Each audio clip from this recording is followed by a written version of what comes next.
माझं नाव श्रावणी शिरीष सावंत आणि माझ्या शाळेचं नाव श्रीरंग विद्यालय इंग्लिश मीडियम सेकंडरी सेक्शन। माझ्या शाळेने ऊर्जा हा विज्ञानाचा असा एक एक्झिबिशन ठेवलेला आहे। आज त्याचे 2 दिवसाचा एक्झिबिशन होता। आज त्याचा हा शेवटचा दिवस। त्यातला एक प्रोजेक्ट आहे जो आहे हिरोज फाउंटेन। त्या प्रोजेक्ट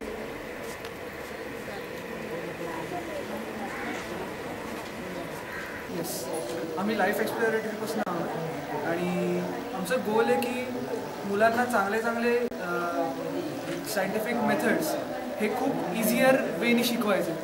तर अशी बरीच एक्झाम्पल्स पुढे बनवत आहेत आणि पेपर हा खूप चांगला कॉन्सेप्ट आहे असे काही वेगवेगळे मॉडेल्स तयार करण्यासाठी। परत इथे टाकलं जातं, त्याच्यामुळे तो व्हर्लपूल क्रिएट होतं। तर आपल्या नॉर्मल नेचर्समध्ये सुद्धा हा असाच व्हर्लपूल फक्त हवेत क्रिएट होत असतो। तोच पाण्यात कसा क्रिएट करता येईल हे आम्ही इथे डेमॉन्स्ट्रेट केलेलं आहे।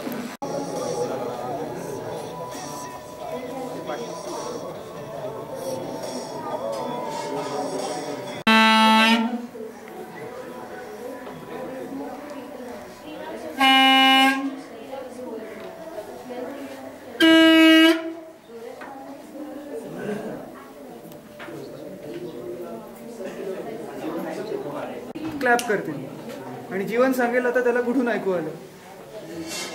तर आपल्या नॉर्मल लाईफमध्ये सुद्धा समजा एखादी गाडी येत असेल तर आपण उजवीकडची गाडी बघितल्यानंतर चटकन तिकडे बघतो। तर हा एक मेंदू कसा असाइन होतो सगळ्या गोष्टींना याचा एक एक्सपेरिमेंट आहे आणि हे बराच वेळ फिरतही राहील। तर मॅग्नेटिक लेव्हिलेशन दाखवण्याचा हा एक छोटासा पण उपयोगी एक्सपेरिमेंट आहे। तसं इलेक्ट्रिसिटी जनरेट होतीये।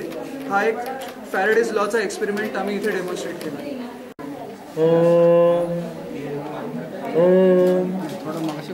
अशी मोशन तयार करता येतं। हे एक वेगळी मेथड सुद्धा आहे मोशनची, हे दाखवता येतं या एक्सपेरिमेंटमध्ये।